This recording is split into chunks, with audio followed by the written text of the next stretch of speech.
అసలు ఏం చేస్తున్నాడు వీడు? ఒక్కసారి చూస్తే పోలా.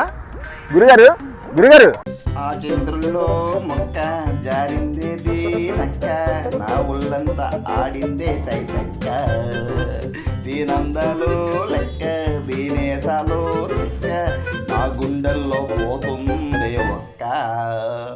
ఓ చికిరి చికిరి చికిరి చికిరి చికిరి, పడతా పడతా వెనక్కి పడతా, సరుకు సామానం చూసి వేసం వేసా.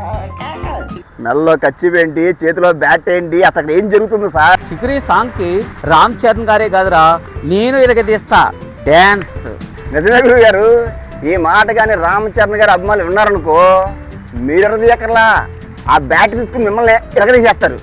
ఏదో సరదాగా అన్నాను లేరా, దానికి ఎందుకు నన్ను ఇరగదీయడం? అందుకని అసలు విషయం చెప్పండి. ఏమి లేదురా, ఒక అమ్మాయిని లైన్లో పెట్టా, ఈ పాటకి డ్యాన్స్ చేసి మెప్పించమంది. అప్పుడు చెప్తుందట నాకు ఐ లవ్ యూ అని. నాకు బాగా అర్థమైంది గురుగారు, ఖచ్చితంగా ఈ సాంగ్కి మీరు డ్యాన్స్ బాగా ప్రాక్టీస్ చేస్తారు. ఆ దెబ్బతో ఒక చెయ్యో కాలో ఖచ్చితంగా పోయింది. అది చూసి ఆ అమ్మాయి మీకు నో చెప్పింది, ఆ దెబ్బతో మీకు నో తీరిపోద్ది.